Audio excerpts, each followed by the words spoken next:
Hello, Namaskar, good morning everyone. I am Ujay Shankar from HIS and today I am back with the analysis of the Hindu newspaper of 16th of May 2024.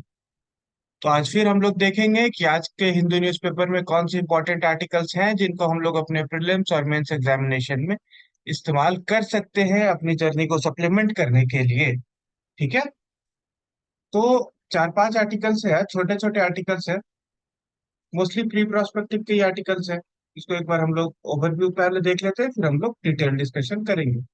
तो हमारा पहला article जो है वो हमारे import export को लेके है कि हमारा ट्रेड गैप जो है वो इंक्रीज कर गया है इसके पे। ठीक है।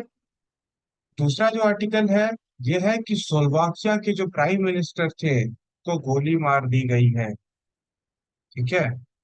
इस आर्टिकल को हम लोग थोड़ा बढ़िया से देखेंगे कि स्लोवाकिया क्या है, ये गोली मारा है इनको, इनकी पॉलिटिक्स कैसी थी, उसके बारे में हम लोग यहाँ पे डिस्कस करेंगे। कौन इनको गोली मार सकता है, इन सारी चीजों के बारे में।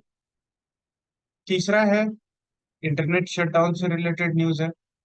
ओके। इंडिया में। चौथा, चाहवार पोर्ट पे हमारे ऑनरेबल फॉरेन मिनिस्टर सर का स्टेटमेंट आया है, उसके आसपास की न्यूज है। अनएम्प्लॉयमेंट रेट इंडिया में जो है वो थोड़ा सा घटा है, डिक्रीज हुआ है। अर्बन अनएम्प्लॉयमेंट, उस पर हम लोग डिस्कशन करेंगे। तो चलिए पहले आर्टिकल पे आते हैं। और ये पहला आर्टिकल कहता है कि जो हमारा अप्रैल में ट्रेड गैप है ना, वो हाईएस्ट हो गया है। मतलब अभी इस महीने में अभी बहुत हाई हो गया है। और कितना हो गया है, ये 19 बिलियन हो गया है। ठीक है। अब उससे नुकसान क्या है, फायदा क्या है, इन सारी चीजों को हम लोग अभी देखेंगे। जैसे कि इंडिया का एक्सपोर्ट, मर्चेंटाइज एक्सपोर्ट जो है थोड़ा सा पॉजिटिव नोट पे आया, क्योंकि हमने पहले जितना हम लोग एक्सपोर्ट करते थे अभी उससे ज्यादा एक्सपोर्ट बढ़ा है, 1.07% ज्यादा बढ़ा है। और 35 बिलियन एक्सपोर्ट किए हम लोग अप्रैल में। मतलब ये एक पॉजिटिव न्यूज है कि हमने एक्सपोर्ट ज्यादा किया। बट इंपोर्ट बिल जो है वो हमारा 10.3% से इंक्रीज हो गया, और वो 54.1 बिलियन। मतलब एक्सपोर्ट तो ज्यादा किया बट इंपोर्ट उससे भी ज्यादा कर लिया। समझ रहे हो कि इंपोर्ट जो है वो एक्सपोर्ट से भी ज्यादा हमने कर लिया। तो एक्सपोर्ट बढ़ाने का कोई खासा फायदा हुआ नहीं। और ये जो एक्सपोर्ट हम इंपोर्ट हमारा बढ़ा है, मतलब हमने जो बाहरी देशों से चीजें मंगाई हैं, दूसरे देशों से चीजें मंगाई हैं, उनमें सबसे ज्यादा हमारे रुपए खर्च हुए हैं ऑयल और गोल्ड के चलते, क्योंकि इन दोनों की प्राइसेस ग्लोबल मार्केट में इंक्रीज हुई हैं। ऑयल की प्राइस और गोल्ड की प्राइस, दोनों की प्राइस ग्लोबल मार्केट में इंक्रीज हो गई। And it has resulted into a deficit of 19.1 billion. इस चीज के चलते 19.1 बिलियन डॉलर रुपीस का एक डिफिसिट हमारे अकाउंट पे क्रिएट हो गया। अब यहाँ पे और भी कुछ कुछ डेटा है जो कि जरूरी नहीं है, आपको यहाँ 19 बिलियन याद रखने की भी जरूरत नहीं है। क्वेश्चंस आएंगे अगर, तो उसमें स्टेटमेंट होगा कि इंडिया का जो गैप है, ट्रेड गैप है, वो स्ट्रिक्टली डिक्रीजिंग है, स्ट्रिक्टली इंक्रीजिंग है, क्या है।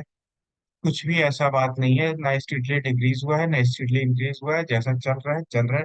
कभी बढ़ जाता है, कभी घट जाता है। अब देखिए, अब अगर हमारा जो इम्पोर्ट है, वो अगर हमारा इम्पोर्ट अगर बड़ा होगा हमारे एक्सपोर्ट से, तो क्या होगा, हमारा फिजिकल डिफिसिट इंक्रीज होगा। और जब इसका उल्टा होगा, एक्सपोर्ट जब हमारा बड़ा होगा इम्पोर्ट से, तो हमारा फिजिकल डिफिसिट जो है वो डिक्रीज होगा। तो यहाँ पे क्या हुआ है, यहाँ पे पहला सिचुएशन फर्स्ट केस अप्लाइड है। दैट मीन्स ये हमारे फिजिकल बजट के लिए अच्छी चीज नहीं है, ये हमारा ओवर डिपेंडेंस शो करता है कि हम लोग दूसरे देशों पे ज्यादा निर्भर हैं। इस चीज को हमें रोकना होगा, और ये रुकेगा कैसे, आत्मनिर्भर भारत, मेक इन इंडिया, इन सारी चीजों की मदद से हम लोग अपने देश में ज्यादा से ज्यादा प्रोडक्शन करें, ताकि बाहर की चीजों को कम इंपोर्ट किया जा सके। अपने देश का पैसा अपने देश में रहेगा, मनी मल्टीप्लायर पे काम करेगा, हमारी इकोनॉमी ज्यादा बूम करेगी। ठीक है? ये था ये पहला आर्टिकल। अब ये देखिए दूसरा आर्टिकल। यह है कि स्लोवाकिया के जो प्राइम मिनिस्टर है उनको गोली मार दी गई है। ठीक है? और बहुत मल्टीपल टाइम्स गोली मारी गई है। और जो अटैकर था उसको डिटेन भी कर लिया गया है। वो अटैकर जो है वो अंडर अरेस्ट है पुलिस के। अब ये इतनी बड़ी न्यूज तो है ही। और उससे भी बड़ी बात यह है कि ये जो प्राइम मिनिस्टर थे रॉबर्ट फीको, ये 4 टाइम्स के प्राइम मिनिस्टर है, 4 बार के प्राइम मिनिस्टर है ये। ठीक है? और ये जो फिलहाल जो ये इलेक्शन जीते इसके बाद इन्होंने यूक्रेन के एंटी में जाके रशिया के सपोर्ट में स्टेटमेंट्स देने लगे। ये रशिया के साथ कॉम्प्रोमाइज की बातें करने लगे। इनके रिजीम के स्टार्ट होने के बाद, अभी इलेक्शन स्टार्ट हुए, इलेक्शन वो इनका रिजीम स्टार्ट हुआ उसके बाद इन्होंने यूक्रेन को हथियार सप्लाई करने भी बंद कर दिए। खैर वो सारी चीजों को भी हम लोग देखेंगे उसके क्या रिपरकशन है, बट पहले स्लोवाकिया है। Slovakia is a European country. ये यहाँ यूरोप के बीच में स्लोवाकिया है। अब जैसा कि आप लोग देख रहे होंगे ये एक landlocked country. Hungary, Poland, Ukraine, चेक रिपब्लिक, ऑस्ट्रिया, इन सब से ये बॉर्डर शेयर करता है और ये एक लैंडलॉक्ड कंट्री है। इस कंट्री में कैसे है ना कि यहाँ पे आप देखो ये यूक्रेन से बॉर्डर शेयर कर रहा है, स्टिल ये यूक्रेन के सपोर्ट में आज की डेट में नहीं गया। ये एक नाटो का मेंबर भी है, ये एक नाटो कंट्री भी है, बट स्टिल ये रशिया के साथ कॉम्प्रोमाइज की बात कर रहा है। आप सोचो इस कंट्री का स्टांस कितना अलग है बाकी देशों से। May be because of its leadership और its other scenarios. Other scenarios क्या था? पहले यहाँ चेक रिपब्लिक जो कंट्री है इसके जगह पे चेकोस्लोवाकिया हुआ करता था। ये चेकोस्लोवाकिया काफी बड़ा हुआ करता था, इसमें बहुत सारे और भी देश आया करते थे। और उन बाकी सारे देशों में से एक देश स्लोवाकिया भी था। ठीक है? स्लोवाकिया जो था वो चेक रिपब्लिक का एक हिस्सा हुआ करता था, मतलब चेकोस्लोवाकिया का एक हिस्सा हुआ करता। और ये जब और ये जो देश थे इन देशों पे कम्युनिस्ट रिजीम का एक इफेक्ट था। मतलब डायरेक्टली इनडायरेक्टली इनका हिस्टोरिकल बैकग्राउंड अगर देखा जाए तो यूएसएसआर से कनेक्टेड उस चीज का इफेक्ट शायद इसके ऊपर आज भी हो।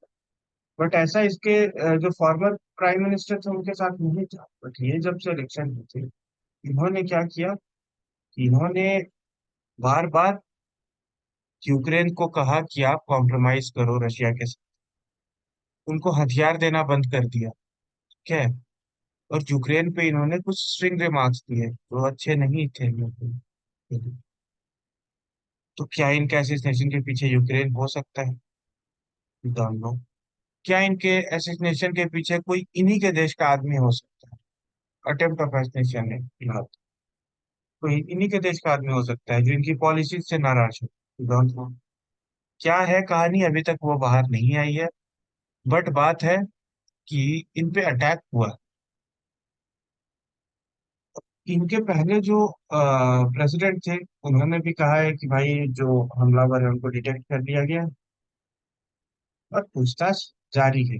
वही वाली, मतलब हर जगह की पुलिस की वही स्टेटमेंट होती है, हर जगह की एडमिनिस्ट्रेशन की वही स्टेटमेंट कि पूछताछ जारी है, जांच होने के बाद हम आपको रिपोर्ट बताएंगे। यूक्रेन के जो प्रेसिडेंट है जेलेंस्की, उन्होंने भी इसको कंडेम किया है कि भाई ये अटैक नहीं होना चाहिए। तो देखिए ऐसे अटैक्स जो है पॉलिटिकल अटैक्स हिस्ट्री में बहुत बार हो चुके हैं। आप अगर जॉन एफ कैनेडी का आपने नाम सुना हो, यूएस के फॉर्मर प्रेसिडेंट थे, इनको भी ऐसे ही असैसिनेट किया गया था। हमारे देश में इंदिरा गांधी जी को ऐसे ही असैसिनेट किया गया था, राजीव गांधी जी को ऐसे ही असैसिनेट किया गया था। इनको बॉम्ब से उड़ा दिया गया, इन दोनों लोगों को गोली मारी, बुलेट। अभी कुछ दिनों तो नहीं, कुछ सालों पहले जापान में हुआ था। जापान के जो फॉर्मर प्रेसिडेंट थे या प्राइम मिनिस्टर थे, उनको भी ऐसी ही गोली मारी गई थी। कोई पब्लिक इवेंट में थे वो तो। ऐसे पॉलिटिकल असोसिएशंस होते हैं। तो यहाँ पे भी एक जो हुआ है, ये भी एक न्यूज़ है। इससे ज्यादा इम्पोर्टेंट हमारे लिए इसलिए हो जाता है क्योंकि इसका लोकेशन एक लैंडलॉक्ड कंट्री है, यूक्रेन से बॉर्डर शेयर करता है। तो इन सारी चीजों को हमें यहाँ पे ध्यान में रखना होगा। अब स्लोवाकिया के लोकेशन को ध्यान पे रखना होगा। क्या, चलिए moving on to the next article. और ये जो अगला आर्टिकल, ये क्या है कि इंडिया ने रिकॉर्ड किया है highest number of internet shutdown in 2023। 2023 में इंडिया ने highest number of internet shutdown को देखा है। ये क्या है? India witnessed the highest number of internet shutdown in 2023 record at it has held for sixth straight year। मतलब लगातार पिछले 6 सालों से भारत में सबसे ज्यादा, पूरी दुनिया में सबसे ज्यादा इंटरनेट शटडाउन अगर कहीं हो रहे हैं पिछले 6 सालों में, तो वो देश है हमारा प्यारा भारत। यहाँ पे इंटरनेट शटडाउन सबसे ज्यादा हुआ। और 2023 में कुल मिला के 116 बार, 116 टाइम्स इंटरनेट शटडाउन हुआ है। ठीक है। अब ये जो इंटरनेट शटडाउन होता है हमारे देश में, ये क्यों हो रहा है इतना ज्यादा? बिकॉज ऑफ अलग अलग कम्युनल टेंशन, वायलेंस, एग्जाम, या कोई और रीजन। इन सारी चीजों के चलते हो जाता है। अब देखिए हमारे यहाँ पे कहीं पे कम्युनल वायलेंस होता है, कम्युनल टेंशन क्रिएट होता है, तो सबसे पहले कहते हैं कि इंटरनेट बंद। क्यों इंटरनेट बंद करो? क्योंकि इंटरनेट के थ्रू कोई फेक न्यूज या कोई भड़काने वाली बात, ये सब नेट पे भेजी जा सकती है। कोई ऐसी वीडियो सर्कुलेट हो सकती है जिसके चलते लोग और ज्यादा आहत हो जाए। और इस चीज को रोकने के लिए हमारे यहाँ पे बार बार इंटरनेट शटडाउन लगाया जाता है। अब जैसे मणिपुर में वायलेंस हुआ, तो वहां पे इंटरनेट शटडाउन काफी लंबा लगाना पड़ा। पंजाब में अमृतपाल सिंह वाले केस के टाइम पे, अमृतपाल सिंह, हाँ, उसके केस के टाइम पे बहुत सारा ऐसा करना पड़ा। अब कश्मीर में तो कई सालों तक रखना पड़ा था पहले। क्यों? क्योंकि वहां पे हमने 370 को अबॉलिश किया था। नॉर्मलेंसी नहीं आती, चीजें बिगड़ सकती थी, इसका डर। तो ये इंटरनेट शटडाउन जो है ना, ये सिर्फ एक तरफा चीज नहीं है। ठीक है। इससे सिर्फ आपका कम्युनिकेशन ही नहीं रुकता है, इससे आपका बिजनेस भी प्रभावित होता है। जो भी आपका बिजनेस है, वो आपके इंटरनेट शटडाउन के चलते काफी ज्यादा अफेक्टेड होता है। ठीक है। अब आप ध्यान से इसको समझने की कोशिश कीजिएगा कि एक तो हम लोग सिंपली अगर देखें, यूपीआई हम लोग इस्तेमाल करते हैं। यूपीआई में इंटरनेट चाहिए। अब अगर इंटरनेट बंद है तो आप यूपीआई का इस्तेमाल नहीं कर सकते, नेट बैंकिंग का इस्तेमाल नहीं कर सकते, कोई ई कॉमर्स वेबसाइट का इस्तेमाल नहीं कर सकते। ये सारा तो एक तरीके से नुकसान ही है ना। बिजनेस के साइड पे भी बहुत सारा इश्यूज है। इसलिए इंटरनेट शटडाउन इकोनॉमी के लिए भी अच्छा नहीं है, बट सोसाइटल लेवल पे चीजों को बैलेंस करने के लिए इस स्टेप को लिया जाता है। ठीक है। And which is I don't know क्या है ये, अच्छा भी है बुरा भी है, दोनों चीजें हैं। अब ये बाकी देशों के बारे में बताया गया है कि बाकी देश जैसे म्यांमार है, उसने second highest number of internet shutdown देखे इंडिया के बाद, जो कि 37 थे। ईरान में 34, फलस्तीन में 16 एंड यूक्रेन में 8।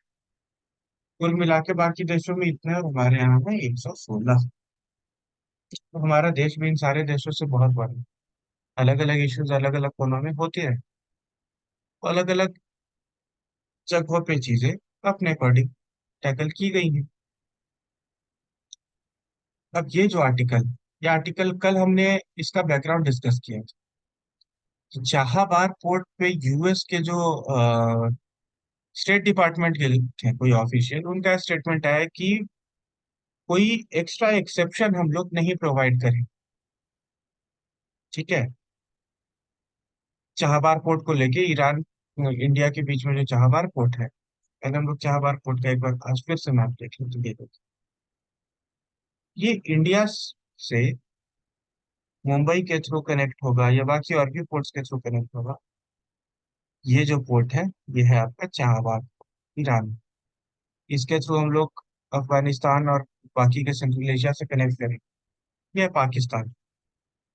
यहाँ पे चाइना की मदद से ग्वादर पोर्ट बनाया गया है ऐसे, और जो हमारे पाकिस्तान ऑक्युपाइड कश्मीर से भी गुजरता है।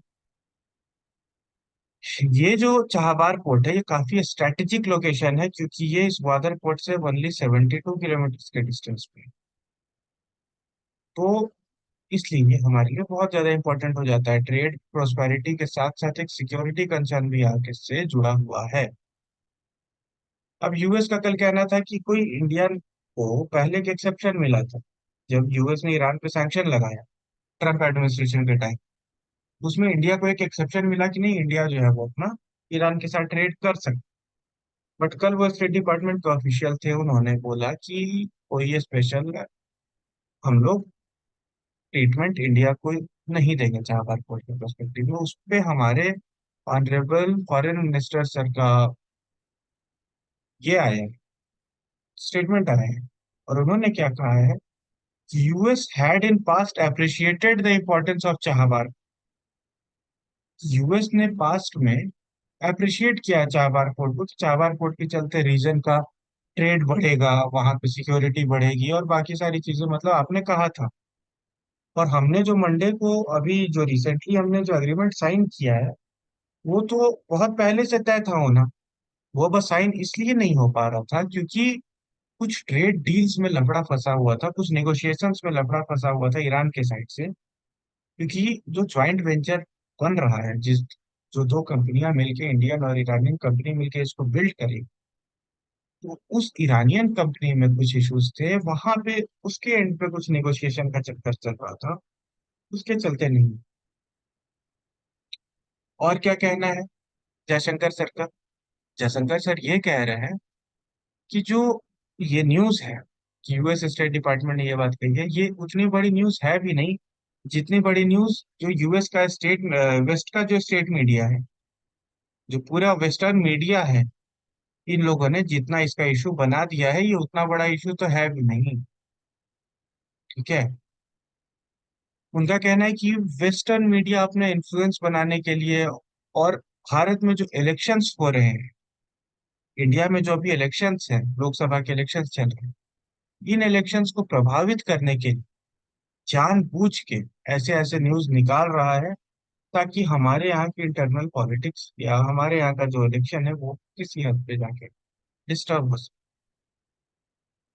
और इनका कहना है कि US and others should not take a narrow view of, इन देशों को, वेस्टर्न कंट्रीज को इतना नैरो व्यू नहीं रखना चाहिए, कि ट्रेड प्रोस्पेरिटी बढ़ेगी तो उसमें सबका फायदा है। ठीक है। और यूएस एम्बेसडर जो है इंडिया में, उनसे भी पूछा गया है कि भाई क्या बात है, खैर उनके तरफ से भी जवाब नहीं आया। देखिए, इंडिया पे पहले भी ऐसा प्रेशर आया था ट्रम्प एडमिनिस्ट्रेशन के टाइम पे भी, बट इंडिया ने इसको बढ़िया से डिप्लोमेटिकली हैंडल कर लिया था। अभी फिर से ये एक प्रेशर आया है, और अभी इंडिया फिर से इसको टैकल कर लेगा। ये कोई बहुत बड़ा इशू इंडिया के लिए नहीं। अब एग्जाम पर्सपेक्टिव से हमारे लिए क्या इंपॉर्टेंट है, वो है ये मैप। ये इंडिया, यहाँ ईरान। अब यहाँ ईरान कौन सी वाटर बॉडीज से सराउंडेड है, कौन कौन से वाटर बॉडीज इसके पास हैं, इसके नेबरिंग कंट्रीज कौन से हैं, चाबहार पोर्ट ग्वादर पोर्ट के बीच का डिस्टेंस कितना है।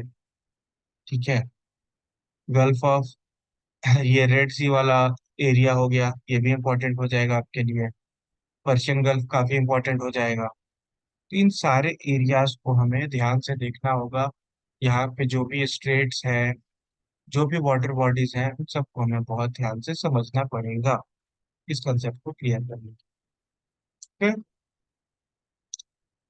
चलिए, आज का ये एक लास्ट छोटा सा न्यूज है, और वो न्यूज है कि अनएम्प्लॉयमेंट रेट जो है अर्बन एरियाज के लिए इंडिया में थोड़ी सी रिड्यूस हुई है। ये कितनी थोड़ी सी हुई है? 0.1%। मतलब पहले 6.8% था। जनवरी फरवरी मार्च 3 3 महीने का जो क्वार्टर चलता है उसमें 6.8% था। ठीक है। और अभी जो इस महीने अप्रैल का जो आया है, मार्च के बाद, उसमें 6.7%। तो थोड़ा सा रिडक्शन इसमें आया है। और जो भी लोग हैं, people as 15 years and above in urban area, ये नहीं कि ये रूरल एरिया से रिलेटेड नहीं है, नहीं, ये सिर्फ अर्बन एरियाज का डेटा है। कि इसमें जो है, जो जो भी अर्बन एरियाज में लोग हैं 15 या उससे ऊपर एज के, उन लोगों में डिक्लाइन आया है। कितना आया है? 6.8 से 6.7। और ये बात किसने कही है? ये बात कही है नेशनल सैंपल सर्वे ने। नेशनल सैंपल सर्वे, आपको याद रखना। आप देखिए, ये कहीं मेंस में आ जाए क्वेश्चन कुछ एम्प्लॉयमेंट से रिलेटेड, तो आप वहां पे लिख सकते हो कि भाई जो है 6% के आसपास अर्बन अनएम्प्लॉयमेंट है। 6.5, क्योंकि उस समय ये घटते बढ़ते रहता है, डेटा चेंज होता है। तो आपको ये चीज याद रखनी है कि ये कोई कांस्टेंट डेटा नहीं है, कभी बढ़ेगा कभी घटेगा, थोड़ा बहुत ऊपर नीचे चलता है। बट अभी ये रिड्यूस हुआ है, तो ये चीज आप यहाँ पे मेंशन कर सकते हो। अब देखते हैं,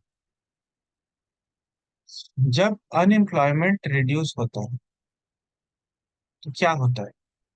जब अनएम्प्लॉयमेंट रिड्यूस होता है तो हमारे इकोनॉमी में पैसे बढ़ते हैं, इसके चांसेस ज्यादा होते हैं। ऐसा नहीं है।